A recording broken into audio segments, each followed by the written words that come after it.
GIC guaranteed investment certification. आज की इस वीडियो में हम बात करेंगे GIC को लेके। क्या है GIC, इसका क्या पर्पस है, इसकी क्या इंपॉर्टेंस है स्टूडेंट्स के लिए, ये क्यों पे करवाया जाता है, how to get the refund of that, हर एक चीज को डिटेल में डिस्कस किया जाएगा। तो स्टार्ट करते हैं GIC को लेके। GIC stands for guaranteed investment certification. GIC इस बात का प्रूफ है कि हर एक इंटरनेशनल स्टूडेंट जो कनाडा जाकर स्टडी करना चाहता है, उसने कनाडा के किसी फाइनेंशियल इंस्टीट्यूशन में $10,000 डिपॉजिट करवा दिए हैं, जो कि इस बात का प्रूफ है कि वो स्टूडेंट कनाडा के फाइनेंशियल सिस्टम के ऊपर किसी भी तरीके का बर्डन नहीं बनेगा। So GIC guaranteed investment certification is just an investment of international student जो कनाडा जाकर स्टडी करना चाहता है। GIC amount is equivalent to $10,000 plus उस बैंक के एडमिन चार्जेस जो कि $175 से लेके $250 तक कुछ भी हो सकते हैं। सो टोटल इन्वेस्टमेंट कितनी रहती है? 10,200 to 10,250 Canadian dollar. Depend very करता है from one bank to other. How does it work? ये सारा प्रोसेस काम कैसे करता है? सबसे पहले इंटरनेशनल स्टूडेंट का कनाडा के किसी बैंक में एक इन्वेस्टमेंट अकाउंट ओपन करवाया जाता है।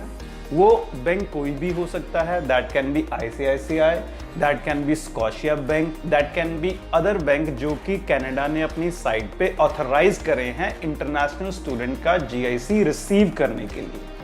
उसके बाद जब हम अकाउंट ओपन करते हैं, विद इन 24 आवर्स अकाउंट की कंफर्मेशन आ जाती है। जब हमारा GIC इन्वेस्टमेंट अकाउंट ओपन हो जाता है, उसके बाद हम इंटरनेशनल स्टूडेंट के पर्सनल सेविंग अकाउंट में से उस इन्वेस्टमेंट अकाउंट में $10,000 प्लस एडमिन चार्जेस ट्रांसफर कर देते हैं। जब बैंक के पास इस मनी को रिसीव कर लिया जाता है, तो बैंक उसके बदले में हमें एक इन्वेस्टमेंट सर्टिफिकेट इशू कर देता है, जिसको हम स्टूडेंट की फाइल में अटैच करके एम्बेसी में लॉन्च कर देते हैं।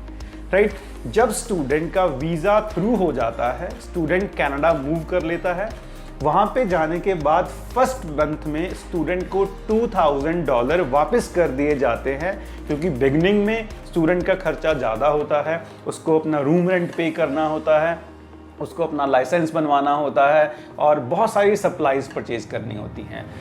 और रिमेनिंग जो $8,000 रह जाते हैं, उसकी 11 इक्वल इंस्टॉलमेंट्स बना के हर मंथ स्टूडेंट को उसके सेविंग अकाउंट में ट्रांसफ़र कर दी जाती हैं। सो इस तरीके से जो $10,000 इंटरनेशनल स्टूडेंट इंडिया से पे करके जाता है, उसको वापस दे दिया जाता है उस बच्चे को इन 11 और 12 इक्वल इंस्टॉलमेंट्स। अब हम बात करते हैं GIC की रिक्वायरमेंट क्या है, इसका पर्पस क्या है। अब जब देखिए कोई भी स्टूडेंट किसी कंट्री में स्टडी करने के लिए जाता है, तो हमें उस कंट्री की गवर्नमेंट को इस चीज़ की श्योरिटी देनी होती है कि ये इंटरनेशनल स्टूडेंट आपकी कंट्री में आके किसी भी हालात में आपके सिस्टम के ऊपर फाइनेंशियल बर्डन नहीं क्रिएट करेगा। कोई भी वर्स कंडीशन क्रिएट हो सकती है, स्टूडेंट को वहाँ पर जाकर पार्ट टाइम काम ना मिले, right? Student on time study complete ना कर सके, उसको कोई हेल्थ इश्यू हो जाए और उसके लिए उसको पैसे की रिक्वायरमेंट होती है। अब इस कंडीशन में अगर उसके पास कुछ बफर अमाउंट नहीं है, तो डेफिनेटली वो उस कंट्री की गवर्नमेंट के ऊपर फाइनेंशियल बर्डन बनेगा। सो GIC का पर्पस कनाडा की गवर्नमेंट को ये चीज़ इंश्योर करना है कि चाहे कोई भी फाइनेंशियल क्राइसिस आ जाए, हमारा इंटरनेशनल स्टूडेंट अपने आप को वहाँ पर हर तरीके से फाइनेंशियली इंडिपेंडेंट रखने में कैपेबल रहेगा और आपकी गवर्नमेंट के ऊपर वो किसी भी तरीके का बर्डन नहीं क्रिएट करेगा। तो ये तो है इसकी इंपॉर्टेंस वहाँ की गवर्नमेंट के लिए। सेकंड, इंटरनेशनल स्टूडेंट के लिए इसकी क्या इंपॉर्टेंस रहती है? इंटरनेशनल स्टूडेंट्स के लिए ये एक लाइफ सेवर की तरीके से काम करता है। अब इंटरनेशनल स्टूडेंट जैसे कनाडा मूव करता है, तो वो इंडिया से अपनी 1 ईयर की ट्यूशन फ़ी पे करके जाता है। अपना 1 ईयर GIC पे करके जाता है, जो कि हमने आपको बताया है 10,200 कैनेडियन डॉलर होता है। अब वहाँ पर जाकर बच्चे को 20 आवर्स पर वीक काम करने की इंडिपेंडेंस होती है। तो स्टूडेंट इस GIC से अपना फर्स्ट ईयर का लिविंग एक्सपेंडिचर पे करते हैं और जो मनी वहाँ पर अर्न करते हैं being a part time worker और फुल टाइम वर्कर, उससे अपनी 3rd सेमेस्टर और 4th सेमेस्टर की फ़ी पे कर लेते हैं। और इन केस अगर बच्चे को काम नहीं मिलता तो इस GIC पे अपना मंथली एक्सपेंडिचर मीट करता है। अब क्या ये GIC मैंडेटरी है या रिकमेंडेटेड है? So I would like to tell you that कि ये मैंडेटरी है, चाहे आपकी फाइल STS में लॉन्च हो रही है, चाहे आपकी फाइल नॉन STS में लॉन्च हो रही है। This is mandatory document. Without GIC visa success rate बहुत कम है। एम्बेसी ऑफिसर को सीधा ये डाउट होता है कि जब हमने इनसे GIC डिमांड करा है उसके बावजूद भी बच्चा GIC नहीं पे कर रहा, इट मींस स्टूडेंट के पास फाइनेंशियल कैपेसिटी नहीं है अपनी स्टडी और अपना लिविंग एक्सपेंडिचर पे करने के लिए।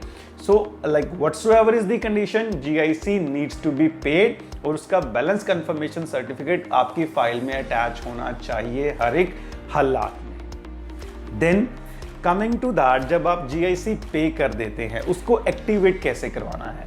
जब आप कनाडा मूव कर जाते हैं देन यू हैव 2 ऑप्शन।